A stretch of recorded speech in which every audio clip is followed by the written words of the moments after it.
Hola, ¿qué tal estáis? Bienvenidos al Turracinema de M, el vampiro de Düsseldorf, 1931. Fue de las últimas películas que Fritz Lang dirige en Alemania. Hace el guión junto con su mujer, Zia von Hauer, y es su primera película sonora, aunque se pueden ver muchas características aún del cine mudo. Es una mezcla que a mí me ha gustado mucho ver. Se hicieron dos versiones de esta película en 1951, M por Joseph Losey, y en 1953 una versión argentina llamada El vampiro negro. José, ¿qué tal estás? Hola. Buenas noches. Yo lo estábamos hablando antes en el backstage. Me parece una película, o sea, y de eso hablaremos, valga la redundancia, a lo largo del programa, de una actualidad brutal. Lo era cuando yo la descubrí con 18 años, lo sigue siendo ahora y creo que lo seguirá siendo simplemente por cómo es la condición humana. Me parece una absoluta obra maestra. Fritz Lang siempre dijo que era una de sus mejores películas, a veces dijo incluso que era la mejor que la había hecho. Eh, Creo que es la mejor que él hizo en Alemania, y mira que había cosas como Metrópolis o las dos primeras del Doctor Mabuse por ahí, que son geniales. Y bueno, estamos ante una obra maestra capital de la historia del cine y muchísimas ganas de traerla a este programa, además con nuestro invitado de hoy, que es otro lujazo tenerlo por aquí. Con Javi, que vuelve. Javi, ¿qué tal estás? Hola, buenas noches. Hola, buenas noches. Bueno, recién venido de un viaje a Cuenca, que ha estado muy bien. Y bueno, aquí a tope para hablar de M, Vampiro de Düsseldorf, de la cual tenía muchas ganas de hablar, aunque estoy un poco cansado, pero eso no va a quitar las ganas que tenga que hablar de ella, ¿vale? Y la he revisado hace poco, ¿no? Yo la he visto ya varias veces, ¿no? Y me sigue pareciendo una película prácticamente actual, ¿no? Incluso enfocada de distintas maneras, desde lo psicológico, lo social, desde la criminología y todo eso, ¿no? Es una película que actualmente se llamaría True Crime, se llamaría actualmente, ¿no? Que está muy de moda, que suele gustar mucho. Y esa se puede considerar la primera gran película sobre este tema, ¿no? Aunque creo recordar que 2 o 3 años antes, Alfred Hitchcock había hecho El enemigo de las rubias, ¿no? Que era una película sobre un asesino también. Pero bueno, eso no tuvo la repercusión que tuvo posteriormente esta de M. Rodada en una época complicada, muy complicada en Alemania, y que para los nazis lanzaba como si fuera una acusación hacia ellos de que había una persecución de los nazis sobre toda la gente y tal, y luego estuvo prohibida en Alemania 2 años después, ¿no? Pero bueno, posteriormente hablaremos de todas esas consecuencias que tuvo esa película en Alemania, sobre Peter Lorre y sobre Fritz Lang. Sí, podemos empezar a hablar ya de Fritz Lang, ¿no? José, que te lo habías pedido tú, como siempre te pides a los dires de todos los Sí, directos. Venga, Fritz sí, Lang. yo tengo debilidad por los directores y los escritores, siempre, y por las directoras, las escritoras, ¿no? Y Fritz Lang, bueno, a mí es uno de mis creadores preferidos. Eh, Él realmente siempre, y es que es curioso, mira que me gusta Fritz Lang, pero yo no sabía casi hasta preparar este programa que él realmente era austriaco, él había nacido en Viena. Lo que pasa es que se había nacionalizado alemán. Y lo que pasa también es que, claro, él tuvo que salir de Alemania por patas porque él tenía orígenes judíos y encima había hecho películas como M o como la segunda del Doctor Mabuse, que ya directamente habían atacado a lo que era el régimen de los nazis, ¿no? Cara a cara. Unas, incluso M, antes de que llegasen al poder, pero cuando la cosa estaba muy chunga. Y él se tuvo que ir, ¿no? Entonces, claro, él se acabó nacionalizando americano, y aunque él estuvo unido a Alemania, volvió a rodar en Alemania, por ejemplo, la tercera y última del Doctor Mabuse, de la trilogía del Doctor Mabuse, era el Doctor Mabuse, el testamento del Doctor Mabuse y los crímenes del Doctor Mabuse. Eh, Aunque estuvo eso relacionado con Alemania, hasta su muerte, él realmente ya falleció en Beverly Hills, donde vivía, ¿no? En sus últimos años daba cursos de cine en las universidades a estudiantes de esta disciplina, ¿no? Y él comenzó siendo, él realmente, antes del cine, él era, antes de entrar al cine, él se formó en arquitectura y en pintura, era arquitecto y pintor. Entonces, claro, él, como era, al estar en contacto con estas dos disciplinas, él entró en contacto con el expresionismo alemán, que floreció durante la República de Weimar. La República de Weimar en Alemania fue un tiempo, justo antes de la llegada al poder de los nazis, fue un tiempo en el que Alemania había sido totalmente humillada después de la Primera Guerra Mundial. Había hambre, había pobreza, había muchos problemas sociales, había peleas entre lo que iban a ser los nazis y los comunistas que había en la época. A veces había incluso peleas en las calles, a tiros, a pedradas, a cuchillazos. Y él entonces toma contacto con este expresionismo alemán y lo aplica a sus primeras películas en Alemania. Él es famoso también por su relación con, lo hemos comentado, Zia von Harbou. Ella fue guionista de muchas películas, ahora hablamos de ella también porque ella está también relacionada con esta película. Fue además de guionista, le ayudó en muchas películas, en la producción, ella estuvo ocupándose de los actores siempre. ¿Qué pasa? Su relación se rompió porque realmente, bueno, según he leído, se ponían los cuernos mutuamente, pasaron muchas crisis, Friedland se los puso supuestamente primero, ella después se echó un amante indio, y era un amante indio que vivía en la Alemania prenazi. Entonces ella llegó un momento que se afilió al partido nazi, supuestamente era para ayudar a su amante indio, porque que al final este hombre se tuvo que ir de Alemania, por supuesto, porque un indio en Alemania en aquella época no, como que no. Y todo este salseo, te juro que no lo sabía. sí, es que Me esto, está claro, interesando mucho. es que tiene que ver, claro, toda la primera etapa de Friedland está relacionado con ella, ¿no? Pero claro, les separa primero que su matrimonio, su relación no iba bien, y segundo que ella, eso, se afilió al partido nazi, y él tenía origen judío y él se tuvo que ir a los Estados Unidos. Supuestamente ella decía que se afilió al partido nazi para proteger a su amante indio, pero claro, ella realmente se afilió en 1932, bastante antes de que se liase parda y de que llegasen al poder con todo el poder que llegaron a alcanzar, que fue el absoluto, ¿no? Y ella realmente colaboró. Claro, no hemos estado ahí, ¿no? Pero ella colaboró con los nazis y después de la Segunda Guerra Mundial, pues cayó en desgracia, estuvo una época en prisión, pues como le pasó a mucha gente que colaboró con los nazis, ¿no? Y Friesland, al irse a Estados Unidos, yo creo que él aportó al cine. Él creo que destacó sobre todo en dos géneros, en el noir, en el thriller y en el western, que tiene unos westerns fantásticos que yo creo que están muy olvidados de manera muy injusta. Y él yo creo que le aportó el sentido psicológico, del drama psicológico europeo, a estos géneros americanos. Y además también le aportó una visión muy social. El cine de Friedland siempre ha sido muy social. Él puso a la Alemania pre-nazi y de los nazis a caer de un burro, y él siguió criticando después en Hollywood el sistema americano, porque Estados Unidos también él vio que era un país que estaba también lleno de defectos, aunque no se hubiese liado todo lo que se lió en Con Alemania. su primera película, que creo que fue Fury, si no me corregís, que ya empieza a criticar lo de los linchamientos, que es que se daban en ese momento cuando él llega a Estados Unidos. Sí, y en Estados Unidos a él le sorprende además una cosa, que él dice, él encuentra en Hollywood, que eso lo comentaba también, él encuentra en Hollywood muchos más medios para rodar que en Alemania. Primero porque había más dinero, Hollywood era una gran meca del cine, Alemania tenía también, hay un cine alemán muy importante en la época, pero no llegaba a ese despliegue económico que tenía en Hollywood, pero él encuentra una cosa que le pasaría a Woody Allen mucho tiempo después, que es que él encuentra que los productores de Hollywood, aunque le dieron todos los medios, decía que eran inhumanos, que en Europa, incluso en la época prenazi, se tenía mucho más en cuenta el arte, ¿no? Esto le pasó a Woody Allen cuando Woody Allen ha hecho sus películas europeas, que dijo también, madre mía, los productores europeos son mucho más comprensivos, me dan menos dinero, pero me dan más libertad, ¿no? Sin Pero embargo, bueno, él lo pasó muy mal con Metrópolis.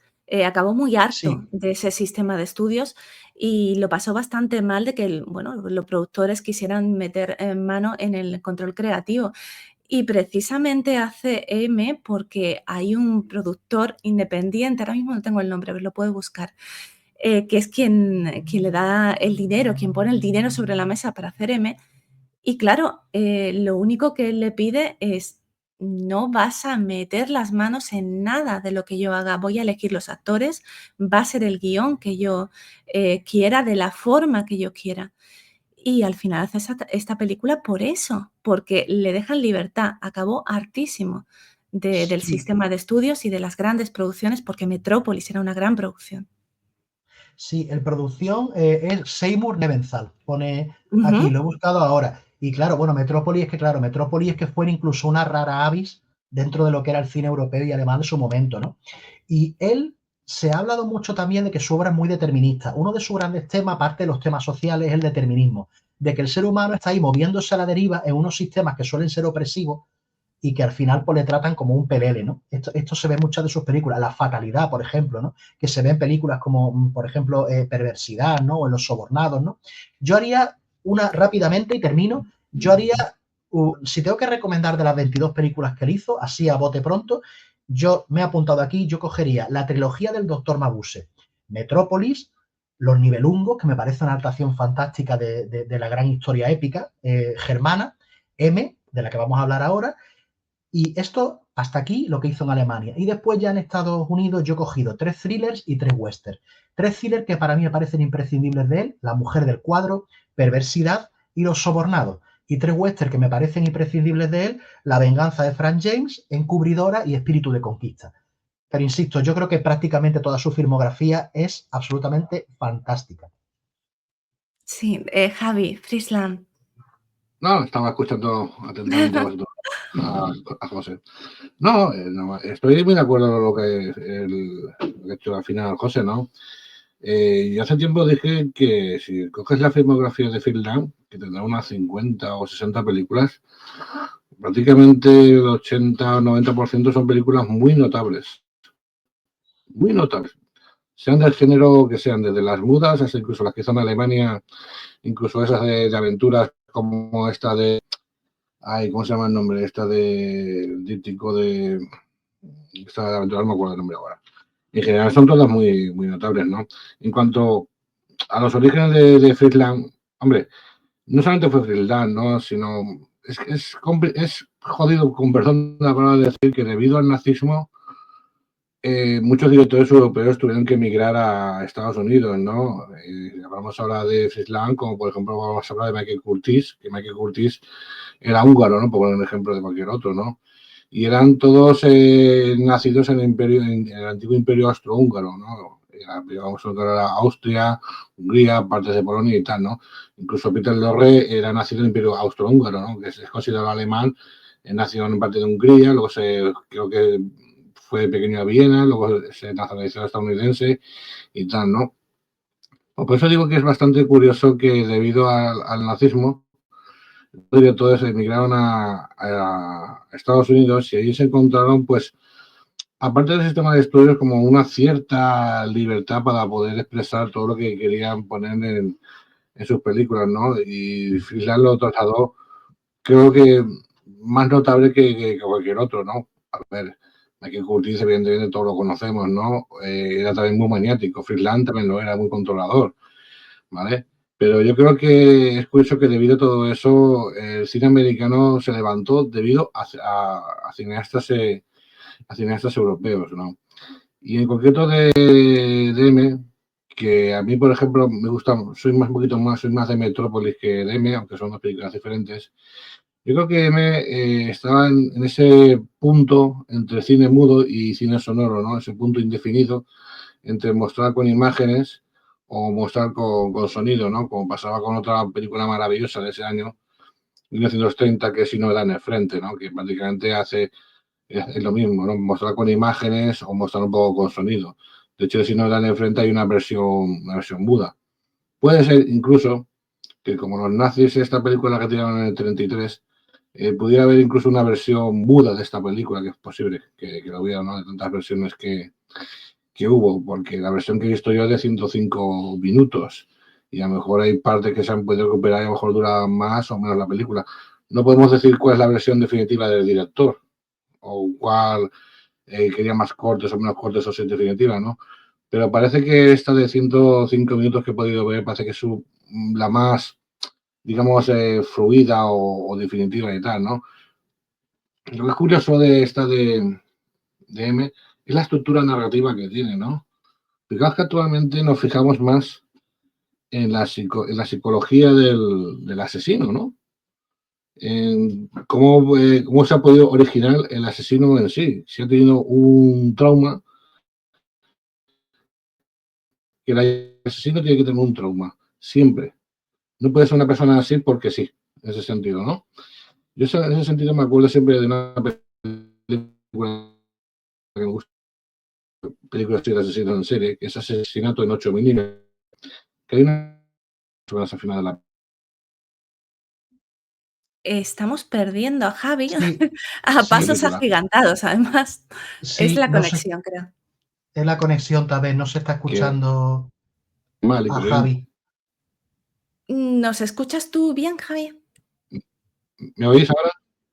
Ahora un poquito mejor, pero Ahora un Sí, poquito sí, ahora mejor. es la sí. conexión, sí. A ver, que se ha Es que ¿Ahora? cortado antes un se poco. corta. También puedes, ¿Por dónde iba? a ver, ahora, Ahora aparece. A ver. o no, se nos va otra vez. Javi, creo que sería mejor que salieses y volvieses a entrar, ¿vale? A ver si funciona, porque antes has entrado fenomenal, así que vamos a probar otra vez. A ver.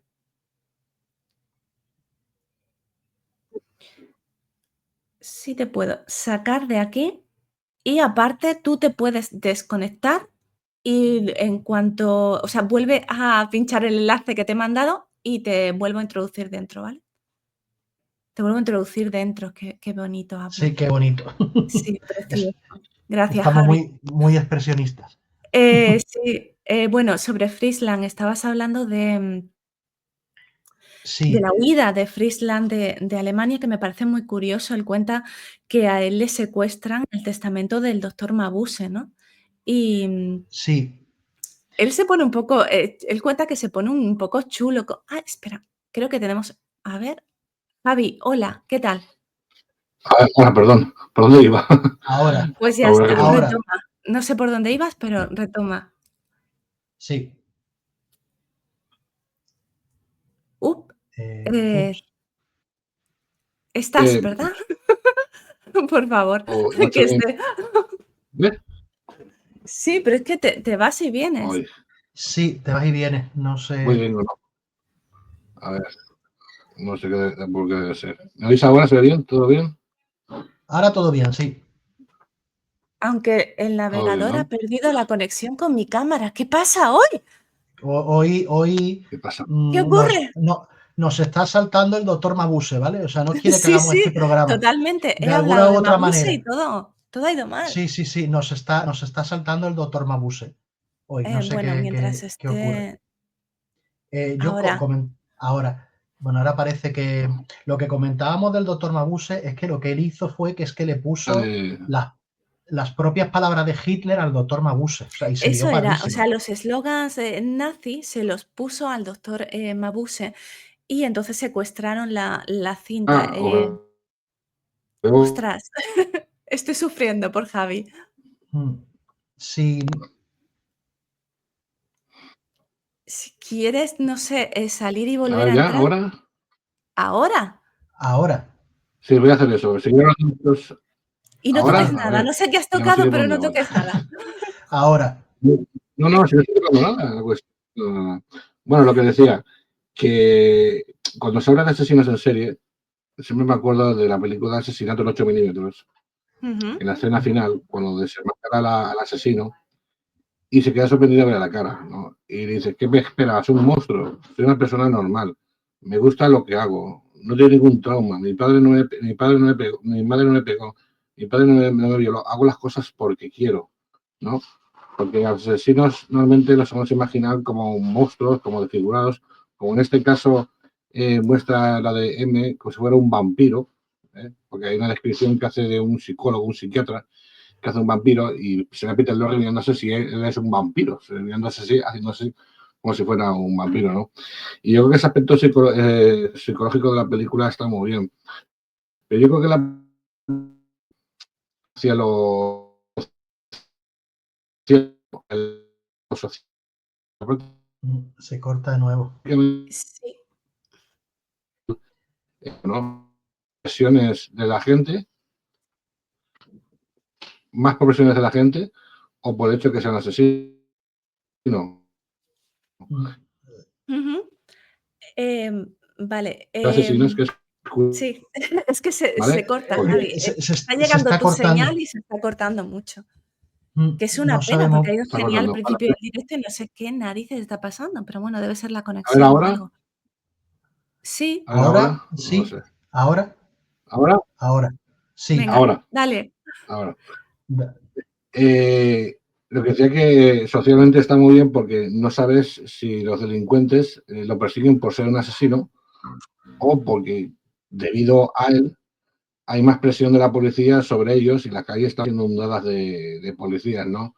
Y se te crea un Ujú, poco de indecisión entre lo que quieren unos y lo que quieren otros, ¿no? Al final, el alego que hace él, que dice, es que yo no sé por qué hago estas cosas, porque luego las hago y luego pierdo la memoria, soy consciente y luego leo al día siguiente lo que he hecho, ¿no? Pero lo curioso es que ya te digo que lo juzgue, como dice él, el propio Peter Lorre, tú que has cometido 3 asesinatos me juzgas a mí. Entonces, ¿qué es peor? ¿Que tú mates a 3 personas o que yo mate niñas? ¿No? Hay que considerar que todos los asesinatos son malos. Mates niñas, mates hombres o mates a quien sea, ¿no? Y yo creo que toda esa estructura está muy bien. Luego tienes la persecución, que la persecución es una pasada, ¿no?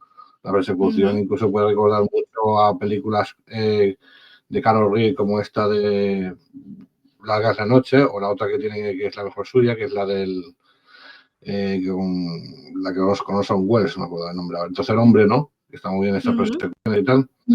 Y aparte comentaba también eso de Frisland, ¿no? De Frisland sobre el cine negro, la influencia que tiene, ¿no? De escribir, sobre todo, esas pasiones del ser humano, como puede ser la perversidad, la mujer del cuadro, ¿no? Pero siempre todo rodeado alrededor, cuando hizo eso, ¿no? Alrededor del hombre seducido por la mujer, ¿no? Y yo creo que Frisland es sin duda un director, pero de los más grandes, ¿no? Siempre se ha dicho que es Billy Wilder, John Ford, Howard Hawks, y yo creo que Frisland tiene que estar en esos 5 o 10 primeros sin duda. Sí, Completamente de estoy de acuerdo. acuerdo. Vamos a terminar lo que estábamos por no dejar flecos sueltos. Estábamos contando lo de, lo hemos intentado contar 2 veces, porque entre la conexión y una cosa y otra, lo de la huida de Friesland, de Alemania del régimen nazi, ¿no? Decíamos que, que se había secuestrado el testamento del doctor Mabuse, porque como decía José, había puesto en boca del doctor Mabuse eslóganes nazis, ¿no? Por ejemplo, esta frase que dice el doctor Mabuse, de y entonces comenzará mi reinado de 1000 crímenes, creo que dice, refiriéndose al reinado de 1000 años de los nazis, ¿no? Entonces, pues le secuestran la película y él es quien pide una entrevista con Goebbels para poder rescatar de alguna manera su obra. Y bueno, se entrevista con él cuenta que la entrevista es en un entorno fastuoso porque entra en un despacho donde hay 4 o 5 ventanales, un despacho enorme, es casi un palacio aquello que lo intimida un poco. Y claro, Goebbels empieza, en lugar de echarle la bronca o decirle algo más agresivo, empieza a contarle que el Führer ha visto todas las películas y que es un fan de él y que lo quieren para que haga la Cineteca Nacional Socialista, ¿no? Para ellos. Lo quieren como director de propaganda. Y Friesland dice que se aterrorice, que no sabe cómo salir de ese despacho de repente, que empieza a sudar muchísimo y que lo primero que piensa es que en cuanto salga de aquí voy a sacar dinero del banco y me voy en el primer tren que encuentre, ¿no? Y así lo hace. Curiosamente, le dice a Goebbels, no sé si usted sabe que por parte de mi madre mis abuelos eran judíos. Y Goebbels le responde, señor Land, aquí es ario quienes nosotros decidamos que lo es. Y bueno, huye y curiosamente no le piden el billete porque están revisionando todos los billetes, todos los pasajeros estaban muy controlados en ese momento quién iba y salía, ¿no? De Alemania. Y bueno, él estaría fichadísimo. Y él cuenta cómo van pidiendo los billetes y cuando llegan a su vagón pasan de él directamente y se van a otro vagón. También cuenta que él se hace el dormido, empieza a roncar, que no sé si eso tuvo algo que ver o no, pero el hecho es que pasan de él y no le piden su billete, ¿no? Y así logra salir de Alemania.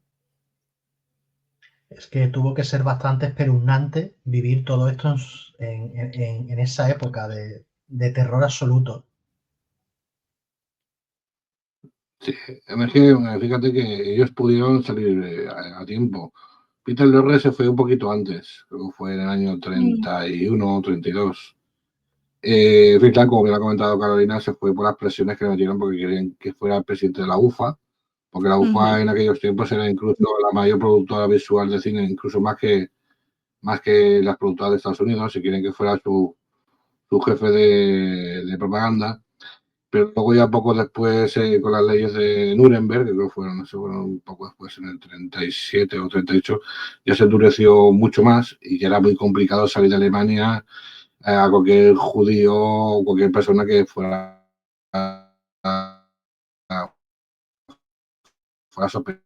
un periodísimo, pero en toda Europa, ¿no? Dice muchas veces, no, es que en la edad medieval, no sé qué, no sé cuánto, no, vivir en Europa en el periodo de entreguerras era durísimo, por la condición que podrías tener.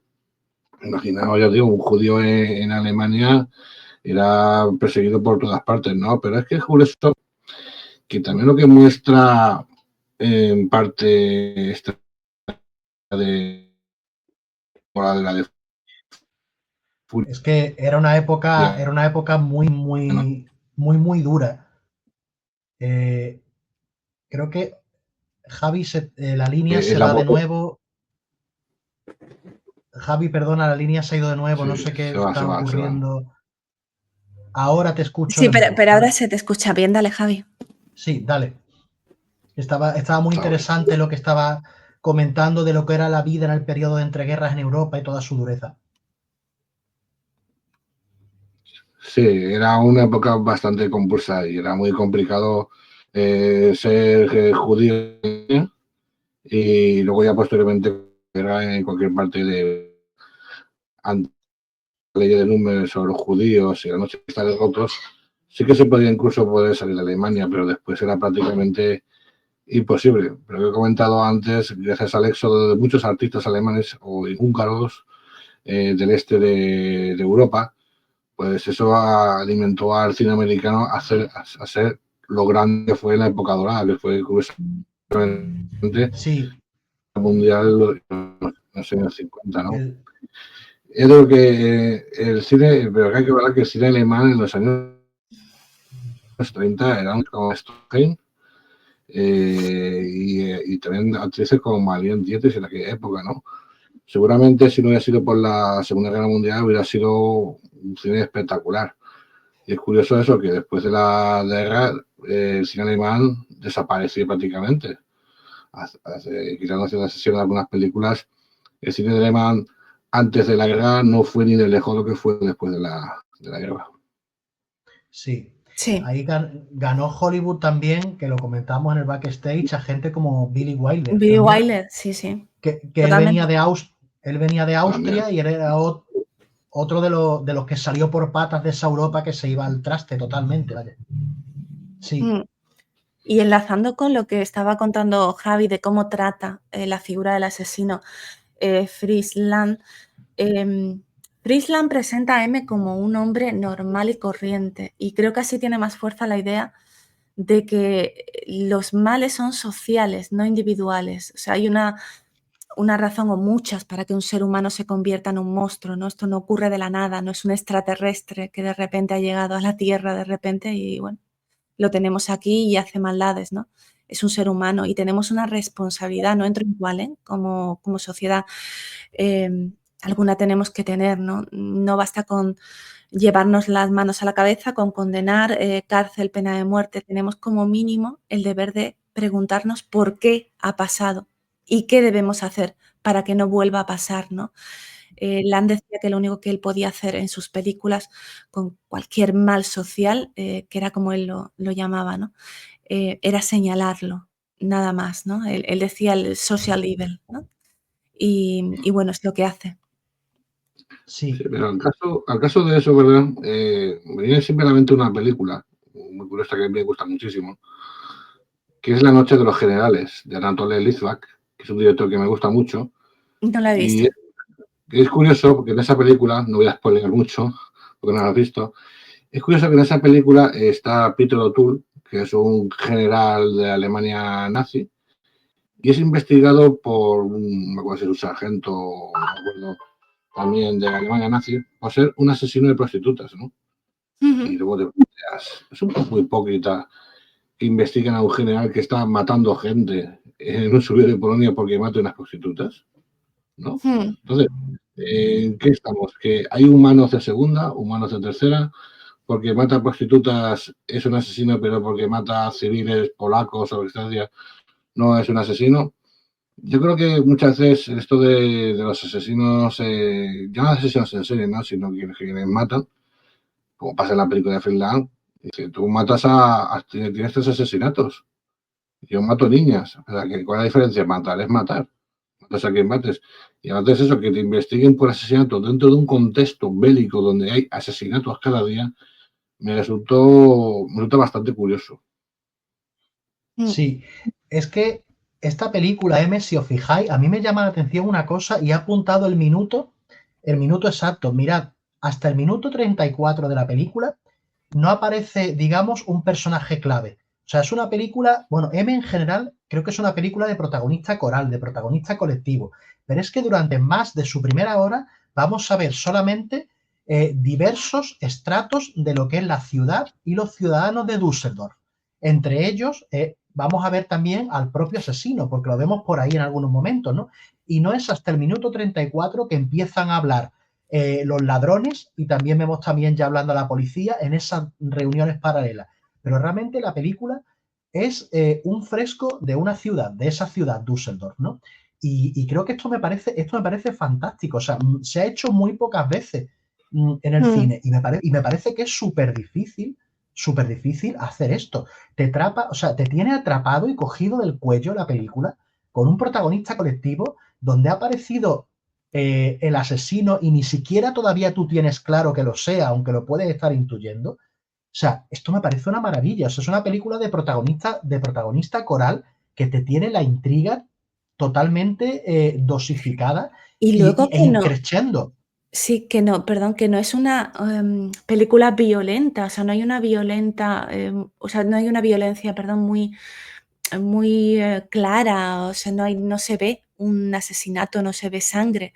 Lan no quería mostrarlo, los asesinatos, lo odiaba, él pensaba que los espectadores éramos sus cómplices y que sin necesidad de mostrar nada, pues ya nosotros íbamos a complementarlo en nuestra cabeza. Decía que hubiese sido de mal gusto enseñar los asesinatos y me hace gracia que se usaron en la escena final que tienes tú, José, que luego la vas a comentar, se usaron asesinos y delincuentes reales en la escena del juicio, ¿no? Los sacaban de la cárcel, rodaban y los volvían a meter en la cárcel, venía la policía por ellos, ¿no? Es que es El libro de lo que apasionante, cuenta además. Carolina. Sí. No, perdona, José. Es que es el libro de lo que cuenta Carol, que es verdad que evidentemente no se muestra ningún asesinato, ¿no? Se muestran más en el principio, que luego contaré el efecto del globo cuando vuela hacia arriba. Y la pelota de que a la niña pues la ha matado, ¿no? Pero claro, como bien sabéis, Fritz Lang se basó con Daphne Harbour, se basó en varios asesinos en serie de la época, ¿no? Y yo recuerdo hace años cuando tenía yo el DVD de M, que venía la historia del principal asesino que dicen que se basó. Y era algo muy truculento, ¿no? Decía, con Luego perdón. lo voy a contar yo, Javi, de Peter Kürten. Sí, es una que es otra, ¿no? Pero claro, mostrar eso es bastante, muchísimo, muy escabroso, ¿no? Pero es lo que has comentado. Yo creo que en este tipo de películas, más que mostrar es sugerir, más que mostrar Sí. cómo va cuchillando y todo eso, ¿no? Porque al fin y al cabo ya entramos en otro terreno, ¿no? Es más sugerir. Es igual, tampoco es una película donde haya que saber quién es el asesino, y tampoco tienes que esperar al final, es el asesino o no. Evidentemente sabes que es Peter Lorre. No hay ninguna duda de que es Peter Lorre, y ya en las primeras escenas te lo muestra que claramente es él, ¿no?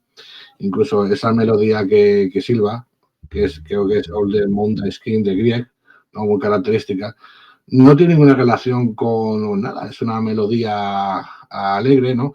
Incluso es el leitmotiv donde va girando alrededor la película, porque es la pista que va conduciendo a todo y al desarrollo final, ¿no? Incluso es curioso en la película, hablando de lo social de la ciudad, ese... Qué bien, mira, tenemos banda sonora y todo. Canal Turra Cinema DM, qué guay. Sí. En realidad sí que hay un sindicato, dicen que hay un sindicato de mendigos en Berlín, ¿no? Y que claro, como sabes que vive en la calle, pues puede ver todo lo que pasa en la calle, ¿no? Pero esas escenas sociales es el principio, la desconfianza entre la gente, ¿no? Como ese pobre hombre que va a la niña y le pregunta la hora, uno lo mira, uno desconfía, lo va a linchar. Y eso es ese es el problema, ¿no? Que tú puedes golpear a una persona simplemente por haber visto algo que tú crees que puede ser. Y ese es el problema del linchamiento, porque el linchamiento es muy llevado de manera muy vehemente, muy pasional y sin pensar las cosas, ¿no? Eso es lo que también Fritz Lang muestra muy bien en la película y que luego finalmente desarrolla Furia. Porque se puede decir, yo creo, que Furia es prácticamente como una secuela. Vamos a ver, secuela.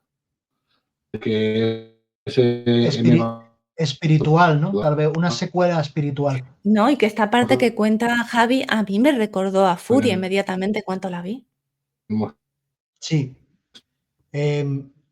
Aquí hay una cosa también de la película que es que a mí me gusta cómo está llevado, que es que, y esto me recuerda, hace poco leí un artículo sobre el autor Junji Ito, que es un autor de cómic, de manga japonés de terror, que él comentaba que cuando haces unos personajes muy básicos, cuando construye unos personajes muy básicos, tanto lo que es el thriller como el terror, digamos, cobran mucha importancia y lo levanta más, ¿no?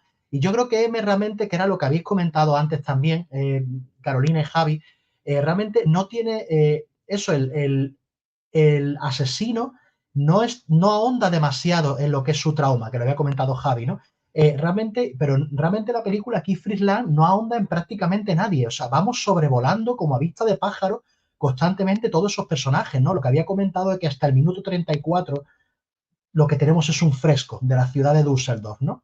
Y yo creo que aquí funciona perfectamente. O sea, realmente en esta película es tan estremecedora, aparte por todo lo que cuenta, de lo que estamos hablando, porque tú vas viendo que la Alemania de la República de Weimar de este momento es que no está nada bien. O sea, es que tú lo vas viendo, o sea, es un estudio sociológico de su época terrorífico y apabullante. Y aquí sí creo que aplica eso. Los personajes no tienen gran desarrollo, pero porque vamos pum, pum, pum. Y aún así el thriller funciona como un reloj, si os fijáis. Sí. No le falta nada, de nada. Es increíble esta película. Si queréis os cuento, ya que estamos y hemos hablado de él, un poco de Peter Kürten, que es el asesino principal en el que se basa esta historia, ¿no? Me ha costado un poco redactar de lo poquito que tengo de Peter Kürten porque es duro, y es tremendo. Peter Kürten nace en Colonia, en Alemania, el 26 de mayo de 1883. En un arrabal de la ciudad de Colonia, el pequeño Peter vive con sus 12 hermanos, que eran 13 hermanos y sus padres. Sufrió malos tratos de niño, como muchos psico-killers, lo comentaba también Javi antes. Su padre era brutal, episodios de alcoholismo, incesto con sus propias hijas, horrible. Finalmente, el padre va a la cárcel y cada uno de los miembros de esa familia terminó donde buenamente pudo. Concretamente, Peter terminó vagabundeando, robando. Fue un incendiario, un pirómano, incendió establos y en un momento determinado comienza a mantener sexo con animales a los que luego mataba, los degollaba y se bebía su sangre.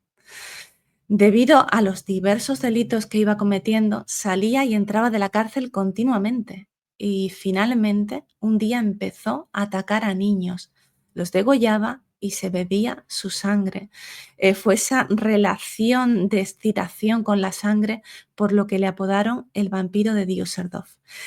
Y también agredió y muchísimo sexualmente a mujeres. A Peter Kürten le gustaba además vestirse muy bien, muy elegantemente, corbata recta, el sombrero de alas, los zapatos impolutos, muy cuidadoras frente al espejo. Se ponía algo de maquillaje, cuidaba muchísimo su aspecto exterior, pero dentro había un ser que odiaba el mundo, ¿no? Y cada vez que salía de la cárcel salía más y más cargado de odio. Sus asesinatos se hicieron tremendamente populares, salía en los periódicos y él participaba incluso de esas charlas que se producían en cualquier lugar en las que se hablaba de él. Y durante más de 20 años estuvo asesinando, le dio tiempo a casarse, a parecer un ciudadano ejemplar, un buen vecino, con un buen empleo de chofer. Pero sobre 1930 la policía empieza a estrechar el cerco sobre él, que se vuelve además más descuidado, ¿no? Hay una mujer a la que agrede sexualmente, pero a la que deja con vida, y luego ella va a dar a la policía su descripción, ¿no? Tenía 48 años cuando lo atrapan y lo juzgan.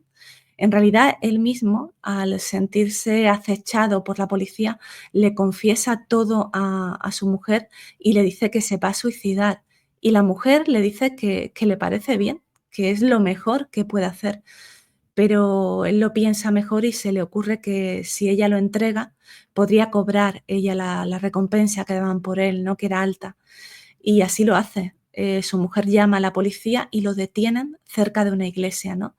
Fue juzgado por 9 asesinatos, 7 intentos de asesinato y alrededor de 80 agresiones sexuales.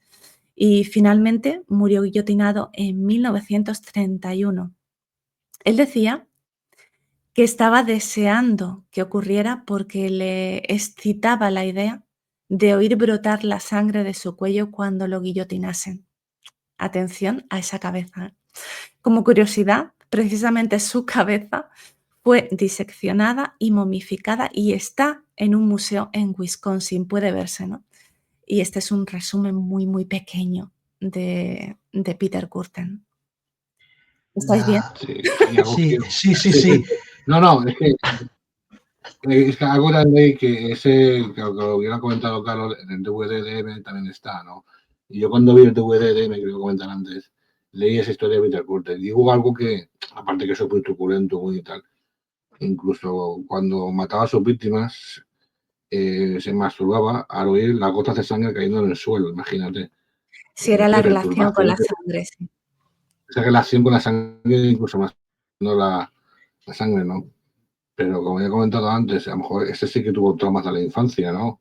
Este a lo mejor lo tienes que matar o lo tienes que meter en un manicomio. ¿Qué hacemos con esta persona, no? Y a lo mejor esa persona que comete estos crímenes y tiene esa obsesión no tiene ningún trauma, ¿no? No puedes, por ejemplo, juzgar, decir, no, es que tiene un trauma, ¿vale? No, no tiene, es que es complicado juzgar a este tipo de personas por los delitos. Lo que pasa, hemos visto muchas películas que dicen, no, alegas que estás loco y así te van a manicomio y así te libras de la cárcel, ¿no? Es bastante complicado y bajar. Y eso de es que es curioso también, que alguien que mata lo mates también, ¿no? O sea, alguien que ha matado a gente, que lo mates también, ¿no? Sentencia de muerte a quien mata a gente, no sé. Yo eso es complicado y yo es un terreno donde yo personalmente no me quiero meter. La película además también es hiper mega actual, porque es que este hombre fue ajusticiado en 1931 y la propia película es de 1931. O sea, realmente es extremadamente actual en su momento. El caso estaba fresco. Sí, aunque digo que a Friedland le dijeron si se basaba en Peter Kürten, dice no, que se basó en varios asesinatos, en varios tipos de asesinos para realizar a este M, ¿no? Incluso el mismo Peter Lorre dijo que investigan varios asesinos para favorecer su actuación. No, a veces he leído que de Peter Lorre es un poco histriónica, un poquito exagerada en la parte final. Pero hay que ver una cosa, ¿no? Que muchos de esos actores venían del mudo y en el mudo era todo histrionismo. O sea, tienes que exagerar mucho un poquito la actuación. visto ahora puede decir, no, que es muy exagerado, no, pero los que venían del mudo tienen que hacer gestos de más para poder expresar de más. Porque en este caso es con el sonido y ayuda, ¿no? Pero claro, Peter Lorre se luce. Aparte de que sus grandes ojos hacen mucho para ver como si fuera un conejillo asustado, ¿no? Que está en medio diciendo, yo no sé qué hago aquí, unos ojos saltones girándose y todo eso, no sé. En general es que está muy bien. Sí, podemos hablar ya de Peter Lorre, ¿no? Que decía Fritz Lang que buscaban un actor que, bueno, del que nadie pudiesen pensar que es un asesino, ¿no? Y lo clavan con Peter Lorre. Venía del teatro de improvisación y este fue su primer trabajo como protagonista. Antes de M había hecho solo papeles cómicos y posteriormente pues quedaría encasillado en papeles de villano, personajes turbios en el cine, ¿no? Recordamos Joel Cairo en El halcón maltés, el Ugarte de Casablanca, también en El hombre que sabía demasiado, la primera versión que hace Hitchcock, que el pobre Peter Lorre lo pasó fatal porque venía, como decía Javi, de huir de Alemania y no sabía prácticamente inglés. Y en la primera versión que hace Hitchcock del hombre que sabía demasiado, pues ahí está Peter Lorre también, ¿no?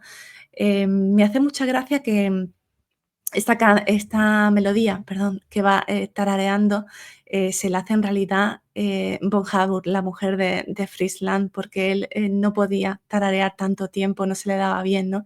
Y a ella se le daba fenomenal y entonces lo que oímos es el silbido de ella, no de él, ¿no? Bueno, no sé, si queréis hablar algo más de Peter Lorre, que es un grande, ¿no? A mí él me gusta mucho también en El cuervo de Roger Corman.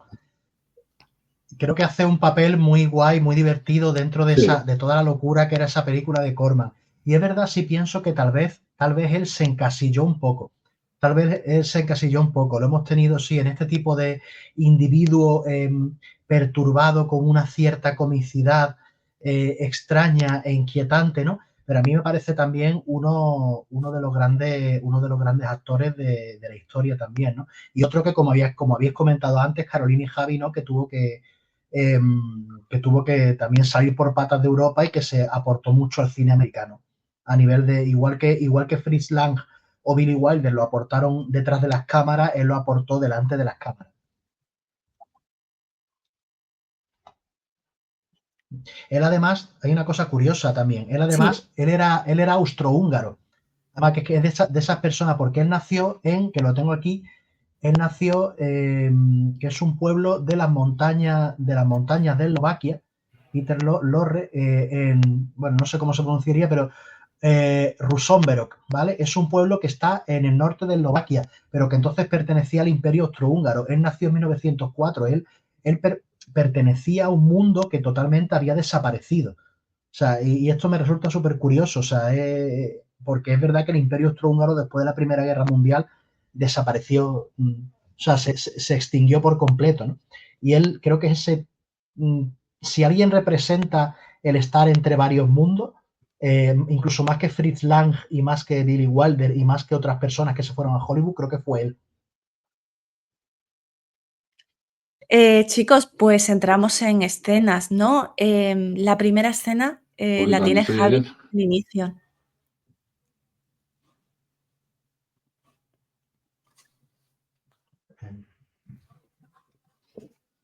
Que no sabemos. Se corta un poco. Ahora. Se te oye mejor que se te ve, pero mientras se te oiga, estupendo. ¿Me oís? Sí. Sí.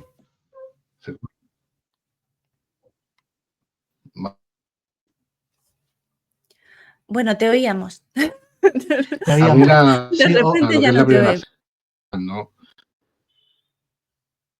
A ver, o sea, el doctor Mabuse está con la línea ahí cortando. Además, es que se ha cebado con la de Javi. Se ha cebado con la de Javi. Esto está ahí.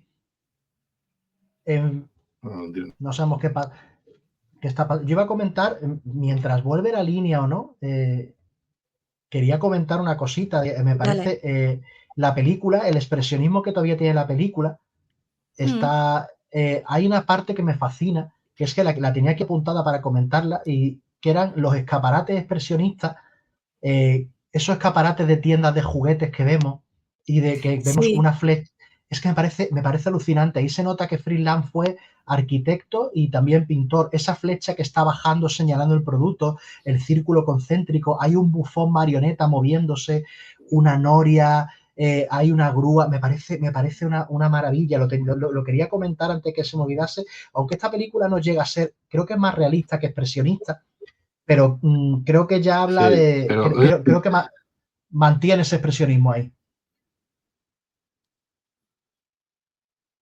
no sé si se me oye, se me oye ahora, perdón. Sí, se te oye. Del ¿Se te tirón oye? no te interrumpimos, Javi, todo No tuyo, te la escena interrumpimos. inicial y lo que quieras contarnos. Eh, que has comentado, José, ¿os habéis fijado que pone matador en unos escaparates por abajo? No te estamos No te, oyendo bien, pero creo que has sí, dicho está que en con, el escaparate abajo ponía matador o algo así parecido. Que no- sí, sí, a ver si se te puede escuchar ahora. Sí, pone matador. Sí, es eso, ¿no? Matador. Es que soy estupenda descifrando enigmas. Debajo del escaparate. Ya Matador. salí. Sal y vuelve a entrar, Javi. Sí, a ver Podemos qué. comentar mientras cositas del Matador. inicio, ¿no? Matador, vale. Matador. Vamos a Sí, ya Em, ver. salí de un momento porque no. vale, pues sal y entra y mientras vamos comentando nosotros cositas. José, a ver, del inicio, aunque luego Javi comente luego. Sí, a ver, el Luego inicio. Yo lo Javi que. comente luego. Llevo un día Luego repitiendo la Javi. misma palabra en la frase. Sí, yo del inicio lo que decía, ¿no? Lo había comentado antes, ¿no? Me sorprende eso. Realmente es una película que realmente tenemos solamente el McGuffin. Solamente tenemos ese McGuffin, ¿vale? Y el resto vamos a ir visitando lo que pasa en Düsseldorf, en ese Düsseldorf que va cayendo en el Mm. caos y en el pánico, ¿no? Sí, Y sí, la crisis económica que se nota en todas las escenas iniciales. Javi, a ver, te tenemos de vuelta. sí, ya está aquí Javi de vuelta. Sí, bueno, Ah, ahora, ¿me oís? sí, Sí, algo mejor. No es imposible. Bueno, lo del escaparate, ¿no? Lo habéis oído, ¿no? Lo de matador, por lo menos, ¿no? Sí. y el inicio, todo tuyo. Sí, no. Bueno, el inicio, si me oís, bueno, yo lo voy a soltar, ¿vale? El inicio muestra todo lo que es Friesland.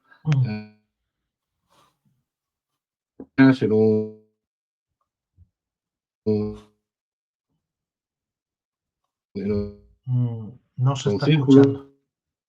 y luego se adentra esperando que llegue la hija, mirando al fondo de las escaleras, viendo que no llega. Se ve a esta Peter Lorre silbando, le compra un globo, ¿no? Y luego es ese final donde se ve el globo enganchado en los cables telefónicos, el otro que va rodando. Toda esa sugerencia que hubo en el cine negro, incluso en el cine, es una escena bastante buena que creo que se haya oído.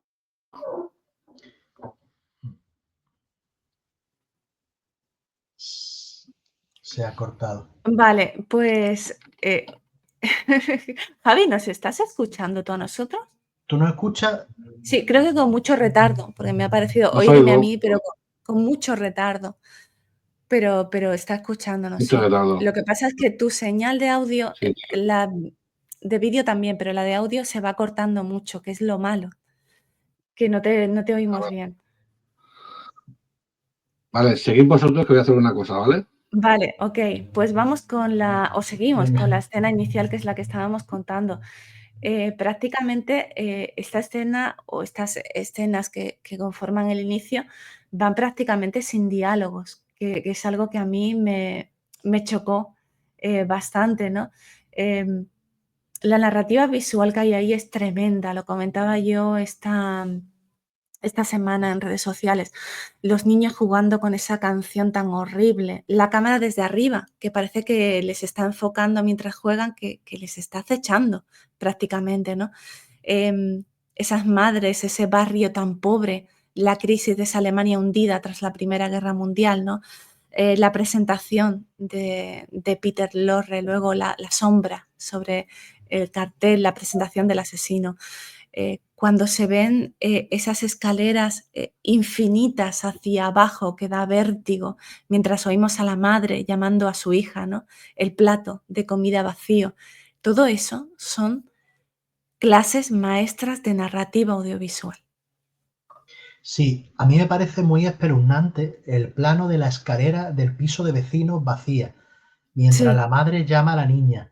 Eso se suma a lo que es el globo estancado Que en los... luego Hitchcock copia, aparte de eso, en Vértigo. Sí, sí, y el globo estancado en los cables, la pelota en la tierra, ¿no? Pero las escaleras esas dan una inquietud tremenda, son casi de cine de terror sin que M llegue a ser una película propiamente de terror, ¿no? A mí me gusta también cómo retrata esos edificios de vecinos de la Alemania esta, de la República de Weimar. Se ve, me recuerda mucho, en Andalucía existían los corralones, creo que existían también en el resto de España, que Sí. eran bloques de vecinos. O el patio de vecinos incluso. El patio vecino es donde los niños empiezan jugando, ¿vale? Haciendo bromas del vampiro y del cuchillo del vampiro, ¿no? Es que le dice la madre que no contéis eso, ¿no? Y realmente, nada más que empezar, te hace Fritz Lang. Toma, la Alemania de la pobreza. O sea, además incluso se ve en los platos. La madre está preparando la cena, pero la casa se ve muy humilde. Se ve ya que la olla no es muy grande, no se ve que tengan comida abundante, ¿no? Se ven también un ático, una especie de ático, una buhardilla donde está la ropa tendida, ¿no? Que es la ropa de todos los vecinos, es comunal, ¿no? Y hay un contraste curioso porque después de este patio vecino vamos a ver escenas en la calle donde se ve una cierta riqueza, lo que había comentado, ¿no? Esos escaparates expresionistas, ¿no? Donde se venden juguetes que son maravillosos, incluso hoy en día, esa noria dando vuelta, una grúa que Sí. también da vuelta, el bufón ese que comentaba, ese bufón que se mueve solo, ¿no? Pero claro, habrá que ver también quién se puede permitir estos juguetes, ¿no? Porque además vamos a ver después una escena en la que justo en la tienda de esos juguetes hay un mendigo pidiendo justo al lado del escaparate, ¿no? Entonces yo creo que ya nos habla Fritz Lang de una Alemania llena de contrastes, unos contrastes brutales, los contrastes de toda posguerra, ¿no? Que y claro, esto es un caldo de cultivo para todo lo que va a pasar en el futuro, o sea, y que vamos a ir viendo, ¿no? Entonces, vamos, a mí me parece un inicio espectacular. Ujú. Me da miedo preguntar, pero creo que hemos recuperado a Javi. ¿Puede ser? Sí, Puede ser. A ver, ahora sí que tardo, ¿no? ¡Ostras, Javi! Pero genial. hasta mejor el audio Vale. del micro. Ya, es que ya es de tal problema. Perdón, muy Ah, perdón. bueno, pues Creo que oye, es de pues una tal, vez que está ya creo que es de tal problema. ubicado el problema y solucionado, ya Sí, está. creo que sí. Pues esperamos de todo tu escena inicial, Javi, Que no Vale. hayamos destripado mucho, claro. sí, pero deseando que nos la cuentes. ¿Cómo es ese No, Düsseldorf de Weimar? la escena adicional, la digo, me parece la mejor porque se ve a esas niñas ahí jugando una especie de juego donde se van eliminando una a otra. La madre escucha una canción del vampiro, no sé qué, no sé cuántos, dice que no la canten, va hacia arriba, le entrega la ropa a otra mujer que ella tranquilamente está esperando que llegue su hija para ponerle la comida. Y entre medio se ve la escena donde está Peter Lorre seduciendo, sí, pues se puede decir que está seduciendo a una niña para llevársela y se escucha esa melodía que va silbando, le da el globo y mientras esa paciencia de la mujer preparando la comida tranquilamente y tal, esperando a su hija Elsie, va mirando por debajo de las escaleras, así de fondo, una imagen así un poquito muy expresionista, mirando, y de repente se ve como el globo va hacia arriba, hacia las antenas, hacia los cables de la luz, y la pelota cae y gira, ¿no? eso es algo muy significativo dentro del cine de aquellos años, de mostrar, de sugerir, perdón, más que mostrar, ¿no? Es una buena muestra de lo que es el cine de Fritz Lang. Aparte, ya te digo, de esa escena, me gustan mucho esas escenas también en el juicio, o algunas otras donde la cámara enfoca cara a cara a la gente, ¿no? Entonces, eso, todas sus expresiones y lo que dice mucho con su cara. Pero en general, de tantas escenas buenas, me gusta mucho, sobre todo esa. Sí, cuando no estabas, hemos estado hablando del el plano de las escaleras, ¿no? Desde arriba, ese picado que da mucho vértigo y Sí, que yo siempre digo que precisamente igual Hitchcock lo copió para Vértigo, ¿no? A Hitchcock le gustaba mucho Fritz Lang y Fritz Lang admiraba también mucho a Hitchcock. Y estábamos hablando del contraste de esta Alemania hundida post Primera Guerra Mundial, ¿no? La crisis económica, lo mal que lo están pasando, que se ve en pocos planos, se ve que lo están pasando mal en ese barrio, que luego vemos pues un barrio un poco más elegante, igual más cuidado, la zona de los escaparates que estaba contando José, ¿no? Y de eso estábamos hablando, que precisamente qué bien se refleja o qué bonito el juego que hace Fritz Lang con Peter Lorre, reflejándolo primero en el espejo, después en el escaparate, en el cristal del escaparate, en varios además. Y está muy bien toda esa parte. sí. La República de Weimar en aquellos años, después de la Primera Guerra Mundial, evidentemente una infracción terrible en Alemania, ¿no? Por ejemplo, una barra de pan creo que podía costar 1.000 millones de marcos, ¿no? Y hay imágenes muy curiosas de gente con una carretilla llena de marcos, una carretilla llena de marcos hasta arriba, ¿no? Llevándolas para comprar el pan. La situación en Alemania después de la Primera Guerra Mundial fue terrible, ¿no? Con muchos problemas de gente sin trabajo, sin dinero y sin poder comer. ¿Y qué pasa? Que en ese tipo de ambientes lo que siempre pasa es que lo que siempre es el auge de un nacionalismo y de señalar a un culpable. Cuando señalas a un culpable, que es que ahí ya se remedian todos los males, ¿no? Y señalan a culpables sobre todo a gente exterior, como fue en este caso los judíos, que dijeron que por su culpa había una Segunda Guerra Mundial, a los comunistas y todo eso, ¿no? Era un caldo de cultivo que se fue generando poco a poco, poco a poco, hasta el colmo ya del año ya 33, cuando Hitler llegó a la Cancillería. Pero ya no solamente en Alemania, también en la desmembración del Imperio Austrohúngaro, porque también lo que es ahora Austria, Hungría, Polonia y toda esa zona estaba devastada. Y era por hablar de las guerras étnicas que había en la zona hasta de Yugoslavia y tal, ¿no? Yo digo, como comentaba antes, que vivir en aquellas partes de Europa entre guerras no debía de ser muy agradable, ¿no? Era incluso decir, siglo XX que es modernidad, en lo que fuera y tal, ¿no? Pero era como, después de la Primera Guerra Mundial fue prácticamente como retroceder 2 siglos, prácticamente, en pobreza y en todo. Yo siempre he dicho que la Primera Guerra Mundial, el siglo XX empezó en la Primera Guerra Mundial, cuando acabó. El siglo XIX acabó cuando empezó la Primera Guerra Mundial, ¿no? Por establecerlo de esa manera. Y muchas de esas películas alemanas, incluso europeas, años 30, incluso películas francesas que son un poquito neogalistas de los años 30, muestran cómo era Europa en aquellos años. Europa estaba devastada, total, absolutamente. Sí, y a mí me da bastante pena todo este hecho porque antes de la Primera Guerra Mundial, en Europa, de hecho, a esta generación de antes les llamaban la generación grandiosa, ¿no? Después le vino la generación silenciosa, que fue la que se comió las guerras, ¿no? Pero realmente empezó todo con mucho optimismo. O sea, hasta que incluso el inicio de la Primera Guerra Mundial se pensaba que iba a ser una guerra bastante corta y que no iba a ser especialmente cruenta y se tenía mucha fe en la ciencia en todos estos años, pero en 1914 se fue todo al traste y después ya se fue arrastrando todo este horror.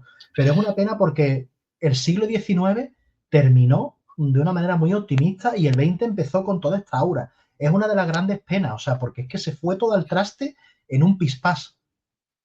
Yo creo que la cuestión fue que simplemente que todo derivó en el siglo XVIII con las políticas de colonialismo en Europa, de colonialismo en África, en Asia, por parte de las potencias europeas, ¿no?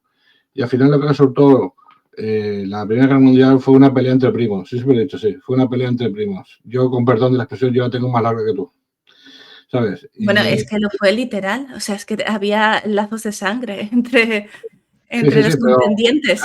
sí, y Sí, fue prácticamente así como decir, no, yo puedo más que tú, y siempre con ese ámbito militarista que yo no sé, yo nunca he entendido de ese del poder militar, de la ambición, el colonialismo, la lealtad al rey, la exaltación del poder, de la bandera, de la corona, y todo esto y tal, ¿no? Incluso cómo la gente se alistaba para ir a la guerra, ¿no? Como si no dan el frente, como si fueran de, yo qué sé, de acampada, ¿no? Iban, vamos a luchar por nuestro país, no sé qué, no sé cuántos y tal, ¿no? Y luego al final resulta que todo esto son, las guerras son de gente vieja que se odia, pero los que mueren son los jóvenes que no se conocen entre ellos al final, ¿no? Y toda esta consecuencia que la lleva a la población. Pero dentro de la población siempre lo que prospera es la política nacionalista. Siempre señalizan un culpable, siempre señalizan un culpable, siempre. Culpable es este, señalizaron el judío y eso se fue gastando, ya te digo, desde ya antes incluso, como por ejemplo la película esta del oficial y el espía, con el caso Dreyfus de que era un judío también, ¿no? Aunque esto del antisemitismo no sacó propio solamente del siglo XX con el holocausto y tal, sino que venía antes, ¿no? Pero es simplemente el señalamiento de un culpable y eso llevó, ya les digo, a la miseria a Alemania en una ambición desmedida, ¿no? De expansión por toda Europa y conquistar todo, ¿no? Pero lo que he comentado antes al principio del podcast, ¿no? Que lamentablemente todos estos conflictos bélicos conllevaron a que el cine fuera mejor. Es curioso, ¿no? Todos estos directores, os voy a comentar, Billy Wilder, Michael Curtiz, en este caso Fritz Lang, muchos actores, ¿no? Y allí en América y Estados Unidos se hizo una mezcla muy especial, ¿no? Porque decían que lo mejor del cine era tener directores europeos, actores británicos y producción americana, decían, o guionistas americanos, ¿no? Esa conjunción siempre era muy jugosa, ¿no? Y gracias a incluso a la guerra hubo cine negro, si no, no lo hubiera habido, cine negro. sí, Y gracias a la Segunda Guerra Mundial, Estados Unidos se expandió incluso más de lo que era antes con el cine, porque ahí estaba el cine alemán de los años 30 que era muy potente, ¿no? Digamos que dentro de lo malo, muy malo, se sacó algo bueno. El cine neorrealista italiano no hubiera existido si no ha sido por la Segunda Guerra Mundial, no hubiera existido, ¿no? Pero todo es consecuencia del cine, siempre es consecuencia de la historia, ¿no? La historia que viene detrás siempre es consecuencia. sí, suele ocurrir que en épocas complicadas el arte florece. Pasó, por ejemplo, el siglo de oro español, en el arte florecimos, vamos, casi más que ningún país de Europa. ¿Qué pasa? Que España estaba atrasadísima, no llegó a los grandes inventos, no llegó a los grandes avances, encima había una crisis tras otra de muchos problemas, pero ahí estaba nuestro siglo de oro, ¿no? Y esto lo hablábamos antes, eso de esa República de Weimar, que había hambre, había muchos problemas sociales, había problemas laborales tremendos porque no había trabajo. A Alemania la habían humillado y machacado los vencedores de esa Primera Guerra Mundial, ¿no? Pero resulta que el arte, bueno, ahí está el expresionismo, ahí están películas como esta, ahí está Metrópoli, ahí está el gabinete del doctor Caligari, ahí está Nosferatu, ahí están las historias de Berlín de Isherwood, que él era inglés, pero vivió aquí y escribió ese libro fantástico de Christopher Isherwood, en la que se basó, por cierto, Cabaret, que hace 2 programas hablábamos de Bob De Old Fosse. Jazz. Claro, cuando hablamos de Old Jazz, él adaptó Cabaret y Cabaret hablaba de la Alemania de la República de Weimar. El arte creció allí de una manera tremenda. El otro día leí un artículo de precisamente cómo el arte estaba creciendo ahora mismo en Caracas. O sea, por ejemplo, con todo la crisis política y económica que hay en Venezuela, pero claro, ahí, por ejemplo, Caracas sigue siendo una gran ciudad y dicen que está floreciendo mucho el arte. Los grafitis, la pintura, grupos nuevos contestatarios, ¿no? Contra lo que está pasando en Venezuela. El arte realmente sí, muchas veces, esto lo decía la frase famosa del extranjero, ¿no? Que nos decía Orson Welles, lo de ¿qué ha inventado Suiza? Sí, siglos de paz y el reloj de Cuco, ¿vale? O sea, ya está. Es verdad que no sé si por suerte, por desgracia, tristemente, claro, nosotros lo vemos ahora que no hemos vivido estas épocas, nos hemos librado de ellas, pero es verdad que el arte muchas Mm, veces se estimula en los peores momentos sociales y políticos. Sí, se estimula de una manera, como has sí. dicho tú, que sea contradictoria a lo que está pasando, para hacer como una especie de, digamos, de protesta ante lo que está surgiendo, ¿no? Pero también refleja muchas veces lo que es el tono de la época, porque lo que comentaba del cine negro, el cine negro es de un reflejo de lo que estaba Estados Unidos en aquellos años, ¿no? Después de la Primera Guerra Mundial, que era una mente más pesimista, no eran historias tan alegres, ¿no? Fijas, por ejemplo, en las películas de los años 30, quitando la de Warner, que era un cine más realista, eran películas más de películas musicales, de tipo de comedia, ¿no? Y luego como de un tono más de pesadumbre. ¿Por qué? Porque la guerra mundial les volvió la realidad de lo que era el mundo, ¿no? Es, por ejemplo, lo que está pasando ahora con la guerra de Gaza o la guerra de Ucrania, que por nosotros es muy distante, ¿no? Pero Mm. luego si eso se extiende, digamos, el pesimismo, que eso puede influir sobre nosotros, ¿no? Lo que he comentado, normalmente el cine es consecuencia de la época en la que se ha rodado. Realmente es Sí, así. Y muchas veces refleja parte o buena parte de esa época. sí. Mm.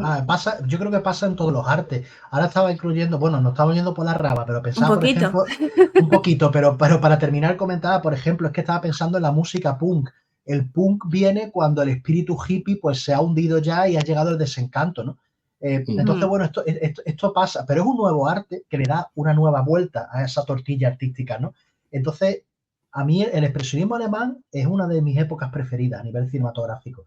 Creo que fue súper rompedora y creo que seguimos, si es que simplemente ves el cine de Tim Burton, que es un director contemporáneo y no existiría sin el expresionismo, ves también obras de Guillermo del Toro y tampoco existirían sin el expresionismo. Eh, Esta época es básica, una de las más claves del cine, pienso. Y fue en la peor Alemania de las peores Alemanias. Los alemanes que Mm. hay, el expresionismo alemán, ya no solamente esas formas angulares, ¿no? Es que el expresionismo se ha dicho que es más imagen que, ¿cómo diría yo? Más imagen que lo que pueda mostrar, ¿no? Porque el expresionismo también tiene ese toque, no ese toque, como digo yo, como pesimista, ¿no? Y también lo que es los contrastes que hacían ese tipo de películas. Era como, digamos, como realzarlo todo, ¿no? Con sus ángulos, con ese tipo de historias. Pero como decía, es que esos momentos tan duros resurge el arte de una manera espectacular. Sí, Mm. Yo es que me he ido más lejos todavía pensando, le estoy dando vuelta a otras cosas sobre lo que ha dicho Javi, porque vosotros os habéis ido a lo artístico y al menos estáis en tono. Pero yo he estado pensando de lo que decía Javi, pues esas personas que van tan alegremente a la guerra, ¿no? Que le chocaban, ¿no? Y yo Sí, estaba pensando en los militantes de los discursos políticos que vemos todos los días que se están matando por defenderlos, ¿no? Y que incluso estamos peleándonos entre nosotros por defender discursos de gente que yo creo que sinceramente no saben ni que existimos, ni, bueno, solo a la hora de votar y ellos no lucharían nuestras batallas y nosotros sí estamos luchando las suyas. sí. A sí, lo que comentas, yo creo, aunque ahora sigamos con Finland, que yo creo que sería interesante que traer la película de Sin Novedad en el Frente, por lo que estás contando.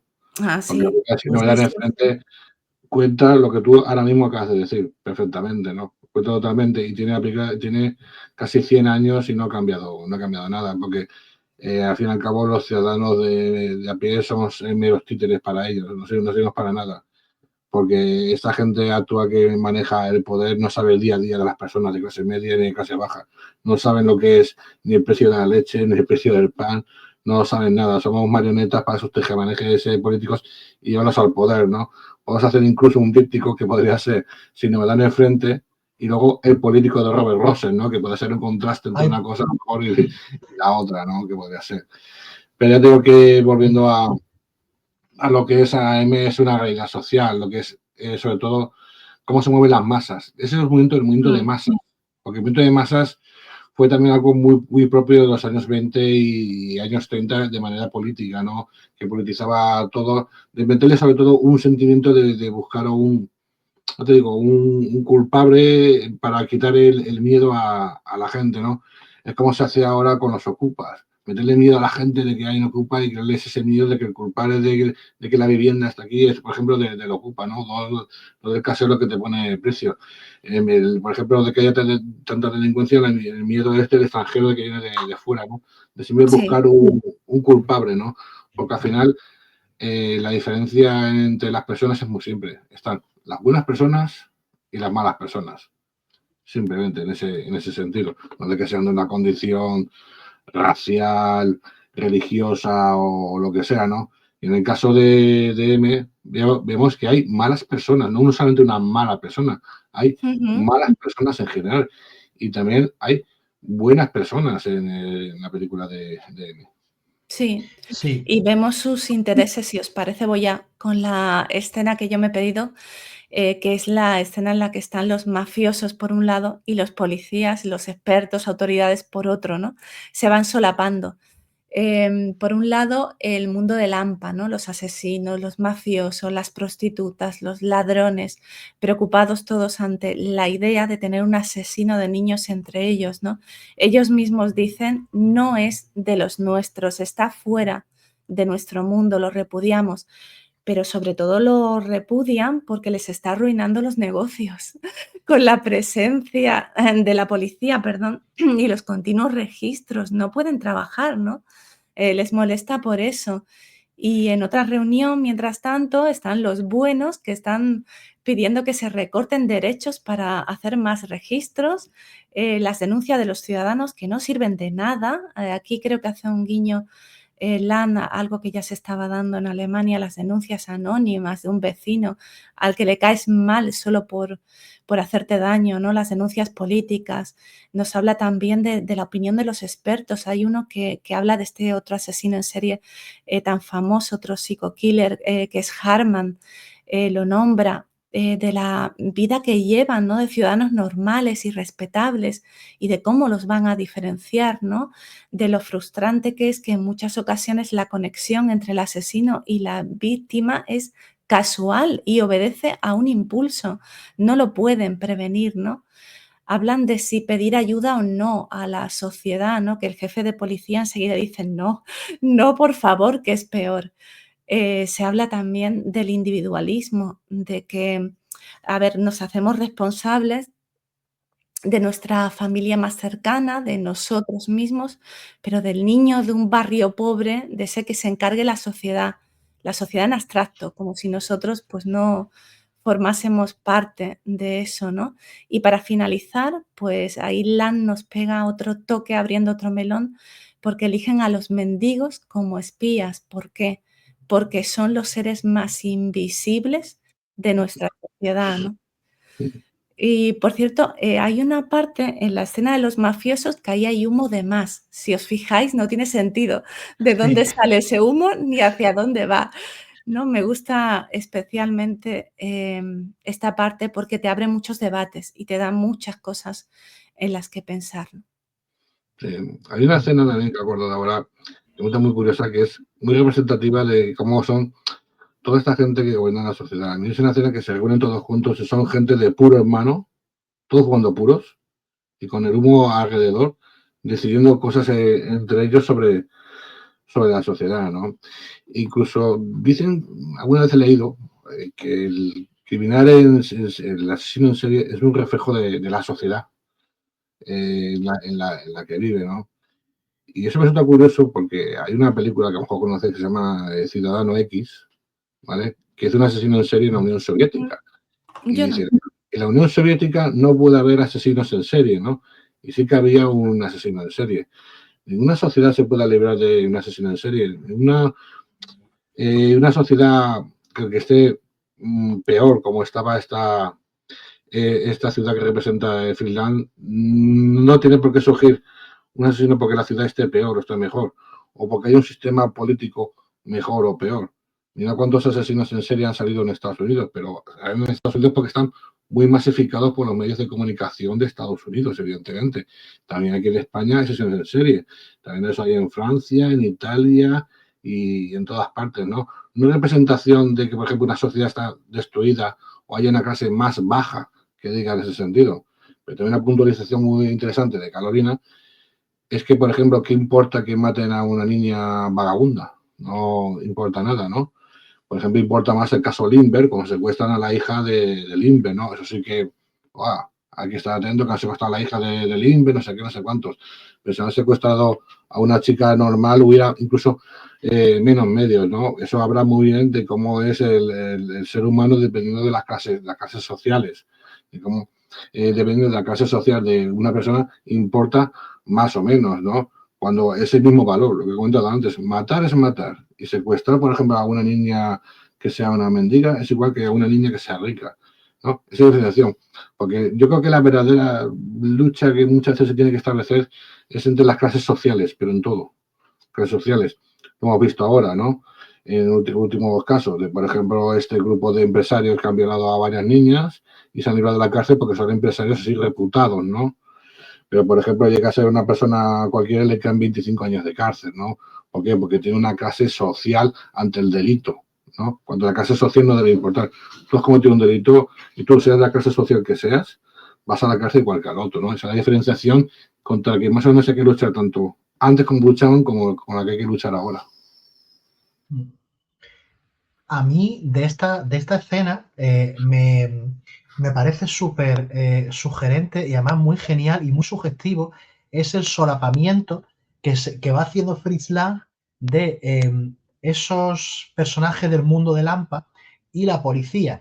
Primero porque, y eso lo vamos a ver al final en la escena del juicio, primero porque el mundo de Lampa, ¿vale? Ellos realmente empiezan persiguiendo al asesino, ¿no? Y por el interés, ¿no? O sea, realmente porque no quiere que la policía les esté machacando, ¿no? Como habéis comentado. Y porque realmente, claro, tener tanta policía en las calles y donde hay un asesino y violador de niñas suelto, esto es un problema para ellos, ¿no? Y para su trabajo. Pero lo que hacen es que eso, y ya digo, eso para más adelante, para la escena del juicio, pero ellos se van a poner la toga moralista. O sea, es que esto es muy curioso. Después ellos se van a erigir en los guardianes de la moral, ellos que son el AMPA. Pero es que la policía sí es supuestamente la ley, pero la policía tiene unos métodos absolutamente brutales. O sea, la policía, las redadas que vemos que hacen en los bares, cómo tratan a las personas, incluso a personas que saben que son inocentes hasta que se demuestre lo contrario, ¿no? Inocentes con respecto, que saben que no son el asesino que están buscando. La policía es totalmente brutal, como se sabe que era la policía de la Alemania de este momento, ¿no? Y esto, volviendo al tema básico, realmente, estos son los caldos de cultivo, pues que crean que al poquísimo tiempo, pues, vamos, 3 años después, pues gente como el pintor austriaco del bigotito, pues iba a llegar al poder, ¿no? O sea, claro, es que estos son los caldos de cultivo, ¿no? También, ¿no? Junto a todo lo que hemos comentado de cómo las clases sociales obreras están siendo explotadas, cómo el país ha sido humillado después de la guerra mundial, de la Primera Guerra Mundial, y a mí me parece genial cómo coge estos dos, policía y el AMPA, y los funde completamente, se me parece magistral. Claro, ¿quién dirige la sociedad actual? A ver, ¿el AMPA o la policía? A ver, ¿quién es digamos, la autoridad ante todo esto? La policía, porque la policía evidentemente va a ese asesino, lo que va a hacer unas leyes de justicia y aplicarle un juicio o lo que sea, ¿no? Por eso es, aunque vas a llegar al final, la frase final que dice esa mujer, que luego comentaréis, ¿no? Porque de todas maneras, aunque mates a ese asesino, aunque lo juzgues a ese asesino, las niñas están muertas. No, de la otra. Lo juzgues o lo mates, las niñas están muertas. Lo puede ser, y como ellos se quieren ajusticiar, pues simplemente por llevarse por la ira. Bueno, acabas haciendo igual que ellos, ¿no? Pero lo que te decía que, digamos, ¿quién es capaz de juzgar a un asesino? ¿Quién es capaz? ¿No? De Sí. juzgar asesinos juzgando a un asesino, o por ejemplo, la policía tampoco puede juzgar, quién puede evaluar cómo hay que actuar ante esta persona. Sí, José, nos podemos ir al final, a tu escena. sí. Antes del final, bueno, claro, es que esto desemboca en el final. La persecución y cómo atrapan al asesino en este Ostras, qué edificio, bien hecha está. O sea, eso yo cuando la vi y dije, es que no tiene música, no tiene, es una sí, persecución sin música y funciona de fábula. Sí, y si os fijáis una cosa, iba a preguntar a ver qué pensáis, hay escenas que están aceleradas. Hay escenas que les han Sí, metido, y es que sí, eso era muy del mudo, claro. sí, era muy del mudo, claro, estamos en una transición al sonoro, pero es que aquí le meten un dinamismo bestial. Y se ve también, después Cuando de él toda esta. intenta, en tu escena, cuando él intenta escapar por las escaleras también está acelerado. Sí, y cuando lo tiran, cuando lo abren, van, cuando ya después de toda la escena esta, que lo han cogido en el edificio este de oficinas ya y lo llevan a la fábrica abandonada, cuando lo tiran por la escalera y él se cae hacia adelante, tal, eso está acelerado. Es muy brusco, hace pataplaf.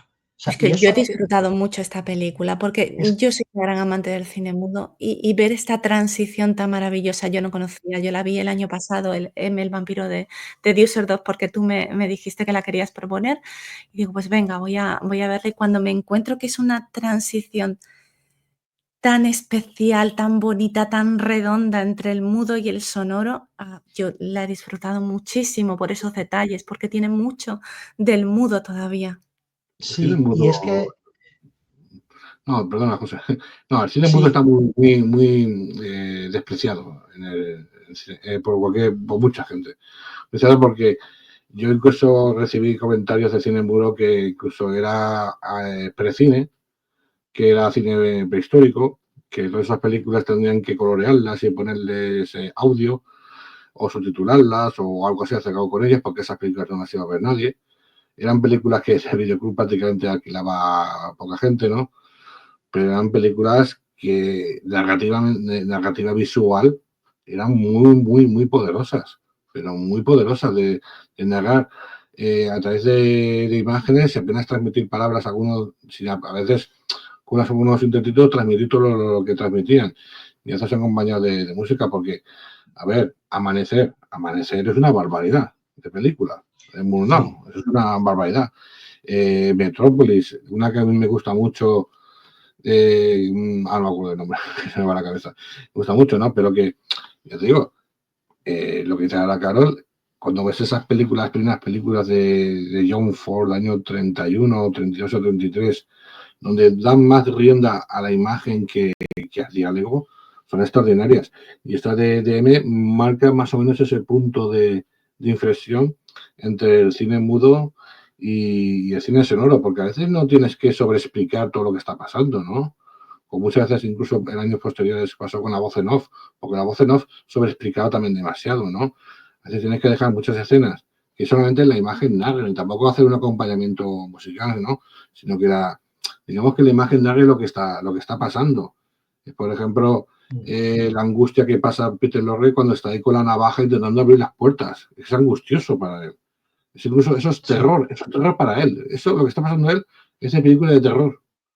Eso es terror, prácticamente, esas escenas ahí Y para con la navaja. nosotros, porque gracias a la actuación tan maravillosa que hace, nos Sí, transmite el terror a nosotros. el terror, ¿no? Sí, Porque tienes que, a veces, tienes que ver esa situación donde está él metido. A ver, no te solamente la situación de ser un asesino, ¿no? Sino de ver la situación de que estás agobiado por gente, de que hay detrás tuya, ¿no? Y esa sensación de que puede ser torpe, de que está con la navaja ahí, luego se esconde, se queda como sorprendido, luego llega al final que está con un ataque de pánico, porque lo que entra al final es un ataque de pánico, y todo eso está rodado de una manera que incluso parece un atraco, o que simulan más o menos que fuera un atraco, porque yo creo que hacen es simular un atraco, pero no es un atraco, ¿no? Dice, solo veo lo principal, que es la caja fuerte, ¿no? Al final dicen, ¿no? Y es todo eso para cazar a este tipo.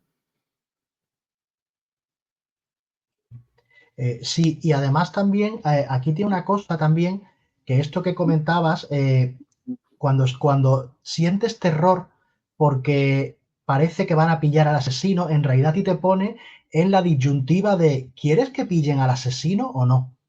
Porque claro, realmente es que esto te vuela la cabeza, ¿vale? Esto estaba pasando lo mismo, es que me estaba acordando precisamente el programa que hicimos, eh, hablando de que hemos estado de Billy Wilder, el programa que le hicimos de Perdición. Perdición te genera, tiene un montón de escenas donde van a pillar al personaje principal, que es bastante deleznable, y que te pone en una tensión tremenda, ¿no? Y ahí es cuando tú también te planteas, ¿quiero que lo pillen o que no lo pillen, ¿no? Tú sufres cuando van a pillar a una mala persona o a un psicópata Mm. o a un... O sea, eso creo que es genial como lo consigue, porque si algo es M, es una ambigüedad total, ¿vale? M no es una película que te ponga las cosas fáciles, ¿no? Y ahora lo vamos a ver, ¿no? En el final. Y yo creo que lo que comentaba esto, lo de las escenas que están aceleradas, le da un dinamismo y una garra y una potencia bestial y mucha violencia. O sea, M acelerando esa escena transmite mucha violencia. Multitudes que van a linchar a gente. Están tirando a un tío que le van a pasar eso, la justicia del pueblo, pero sin que pase ni siquiera por un juzgado legal, ¿no? Y eso es lo que nos lleva a este final, ¿no? A él lo llevan, el AMPA pilla al asesino de niña. Es curioso porque sabemos que hay un componente sexual, que es un violador también, pero en la película no se dice en ningún momento, pero realmente, aunque no se dice, lo tienes presente todo el rato, es muy espeluznante. O sea, no se dice absolutamente nada y te pone los pelos de punta porque sabes lo que ese hombre ha hecho, ¿vale? Y encima, entre comillas, has empatizado con él cuando lo iban a pillar, toda Lampa, ¿no? Aquí te pone quién es el peor, ¿no? Y entonces, en este momento vemos que le van a hacer un juicio en el sótano de esa fábrica abandonada y el asesino, él reconoce que no puede controlar sus impulsos, que él oye voces. Él dice que oye dos voces, dice que su vida es una tortura y que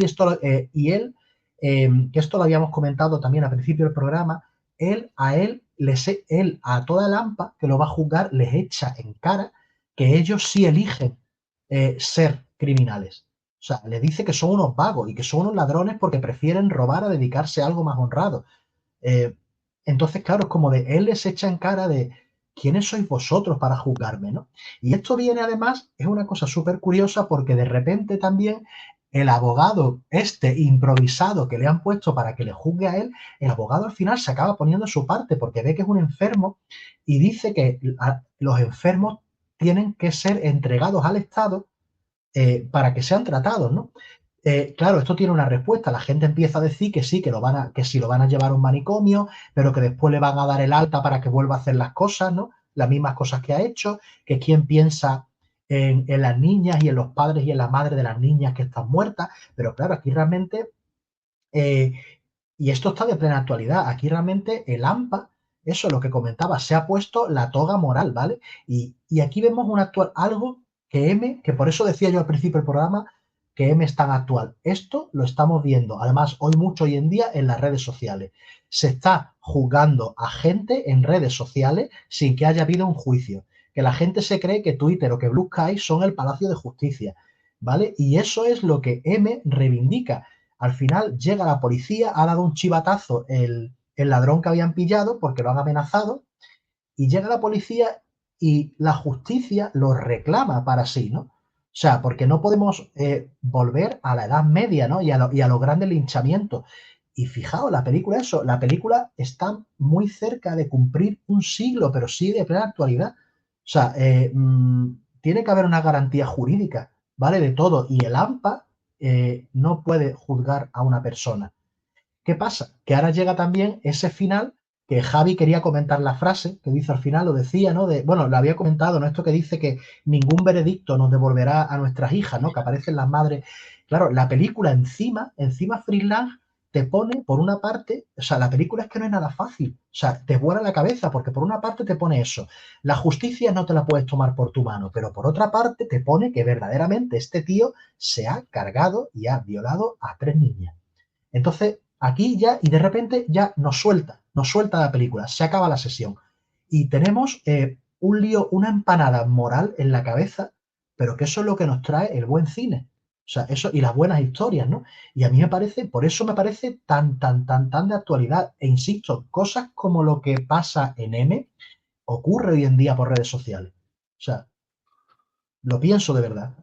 Sí, Sí, es pero que los linchamientos a mí siempre es un fenómeno que me ha dado mucho miedo. ¿Por qué? Porque reconozco al ser humano, no me parece algo tan irreal como puede ser, no sé, una historia de fantasmas, de vampiros, de hombres lobos, de cualquier, cosa, paranormal o de fantasía, ¿no? No, esto me parece muy real. Es un miedo muy, muy, em, posible, ¿no? Se puede dar en cualquier momento. Como ejemplo, tenemos, como dice José, las redes sociales, ¿no? Donde se juzga a una persona y ya se la cancela, que es una palabra terrible, que me parece una palabra terrible. Sí, es que la sociedad es así, sociedad siempre, es como comentaba antes, sociedad siempre se deja llevar por la masa, en general. Lo que dice la masa es lo que opino yo para no llevar la contraria. Y si ¿cómo diré yo esto? Si la mayoría dice que es un sí, tiene que ser que sí. Si todos dicen que no, es que no puede ser que no, ¿no? Siempre te dejes llevar por la mayoría. Por ejemplo, hemos visto muchas veces que casos de violación, oye, que han violado a tal persona. No, pues el violador, no sé qué, no sé cuántos. Resulta a veces que es una falsa denuncia. O casos muy actuales como está pasando con este de Podemos con la otra que la ha acusado. Es que sí que le hizo esto, es que sí que le hizo lo otro, es que tenía que denunciar tal día tal lo otro. Lo mejor es decir, que la justicia actúe. Ya está, en ese Claro. sentido. Es decir, ni que uno ni que otro. Es decir, la justicia que actúe, ponga los hechos en claro, los exponga, valore y luego cree sentencia. Pero nosotros somos a veces como los o linchadores, en el sentido, linchadores más bien a veces como agitadores sociales. ¿No? Hay que hacer esto, hacer tal otro, cuando nosotros desconocemos todas las pruebas, desconocemos todas las motivaciones, desconocemos la mayoría de las cosas. ¿Solamente por qué? Por tener una opinión. Pero no solamente tener una opinión, sino tener que tenemos razón. Porque a Twitter y a Wikipedia se viene a tener razón, normalmente, a tener razón sobre todo. Y sobre todo estar con la mayoría. Y el linchamiento prácticamente es lo mismo, con películas como Furia, han matado a un hombre blanco, hay una secuencia del joven Lincoln, también con este western de William Awell, por del nombre, que sale Anthony Quinn, también, ¿no? Cuando uno se une, dice hay que matarlo, hay que matarlo, hay que matarlo, la masa se acumula y la masa parece que es la que tenga que razón. El que lleva la contraria dice, no, tú no tienes razón sobre tal, cuánto, ¿por qué? Porque yo creo que muchas veces lo que pasa que falta mucho pensamiento por sí mismo de las personas. Piensa por ti mismo. No pienses por lo que piensan los demás.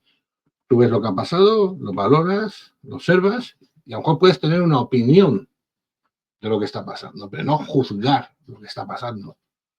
Digamos que Sí, estos casos actuales que están proliferando mucho, incluso estos del Me Too, de casos de, por ejemplo, digo, de la chica esta con el rejón y tal, ahora con el monedero y tal. ¿Por qué? Porque muchas veces estos casos son un condicionante político, que ayuda mucho, que ayuda muchísimo el condicionante político, ¿no? Igual el rejón es culpable, igual la otra no es culpable, lo que sea, pero es que nosotros no somos nadie, nosotros somos opinadores, simplemente.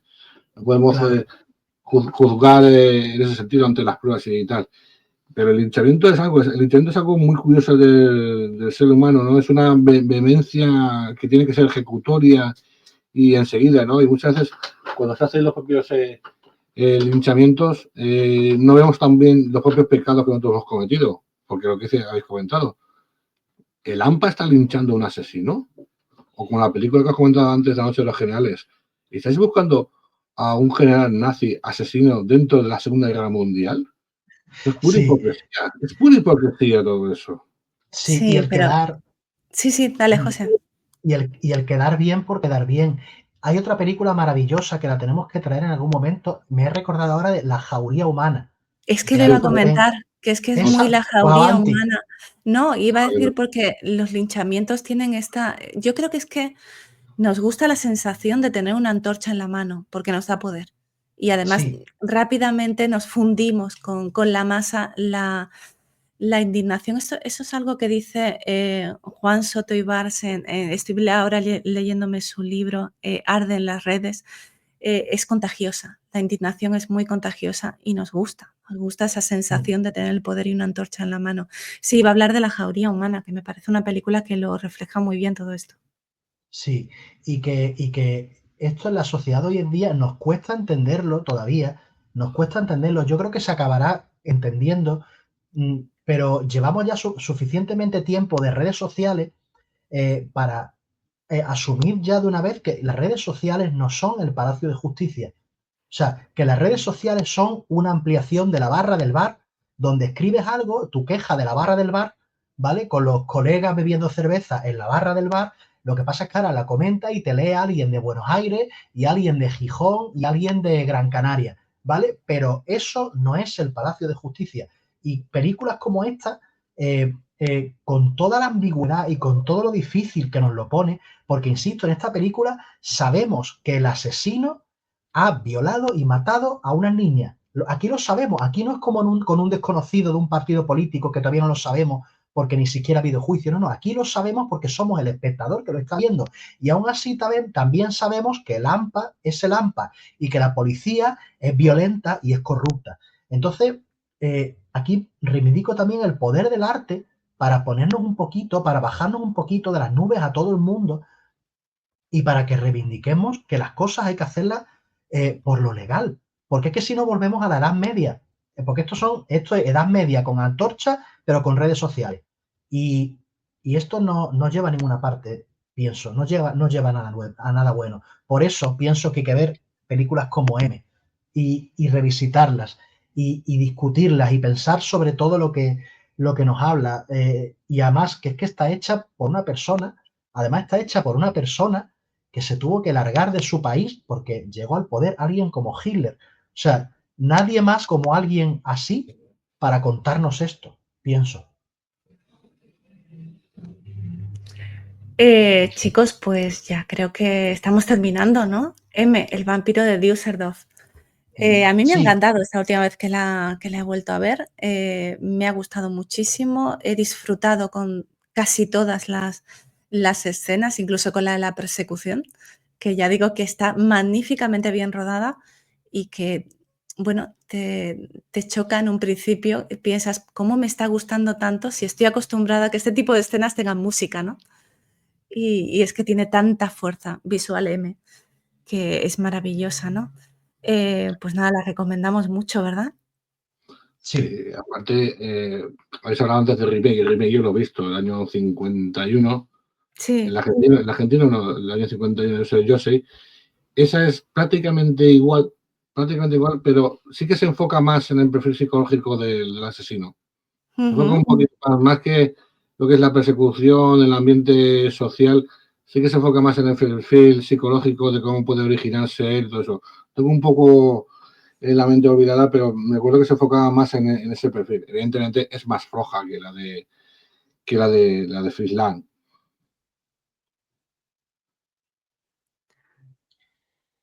Pues... Venga, estoy pensando a ver si arranca, José, para finalizar. Te estoy esperando. ¡Venga ya!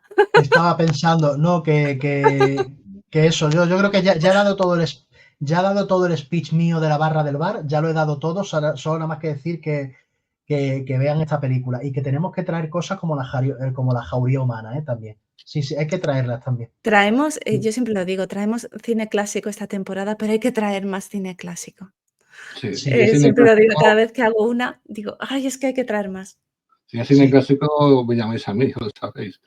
Porque yo estoy viendo un podcast que me encanta, que es más que cine de los 80, pero claro, allá donde cine de los 80 y los 90 y me encanta, pero claro, yo cuando veo que vosotros sabéis, por ejemplo, de Perdición o el último tren de Cungil o de esta, imaginaos que yo acabo de venir de viaje de Cuenca y tenía que estar tumbado en la cama de polvo de viaje, ¿no? Y dije, no, yo esto no me lo pierdo para ver de Düsseldorf. Pero yo os Pues digo, nada, tú sabes que yo te voy mandando una listita por ahí por privado y tú vas eligiendo la que más te gusta y te vienes. Y lo vamos promocionando el cine clásico para que, yo qué sé, para que sobre todo a la gente una cosa en especial, que no le asuste que una película tenga 90 años, que no le asuste que una película sea en blanco y negro, y que no le asuste que no conozca a los actores ni al director, que se atreva a ver esas películas. Si esa por ejemplo, es tu SM y no te ha gustado, prueba con otra película. No significa que si no te gusta ver todas las películas clásicas van a ser así. Por ejemplo, si te pones Casa Blanca y no te gusta, no significa nada. Te puedes poner M, no te gusta, no significa nada. Te pones La Feria de mi niña, no te gusta. Bueno, hay un problema, pero bueno. Pero que te puedes poner otra película, ¿no? Esto es cuestión de ir probando con el cine clásico y más de uno y más de dos se encontrarán historias maravillosas. Sí. Y esperemos que encuentren esa maravilla y esperemos que nuestro programa que hacemos con tanto cariño les anime a ver mucho cine clásico. Y mudo, lo que habéis dicho del mudo, el cine mudo es maravilloso. Tenemos que traer cosas mudas y el cine mudo a mí yo entiendo también, la reticencia, sí. Tenemos sí. nuestro especial de Buster Keaton, que si lo queréis ver, ahí está. Sí, aquí tenemos un especial de Buster Keaton, sí, pero hay que traer mudo. Incluso estaba pensando, ha habido cine mudo moderno. Ahí está esa película que a mí me parece maravillosa, Yuja, de Aki Kaurismäki, que es de 1999 y es muda, una película finlandesa muda, maravillosa. No lo sé, Bueno, ahí no la he estaba, visto. pues es maravillosa. Y The Artist. The Artist, yo tengo debilidad por The Artist, por todo lo que representa Ah. de Artist, todo lo que representa debilidad por esa película, ¿no? Sí. Es curioso que mucha gente que le gusta The Artist. Mucha gente le gusta The Artist.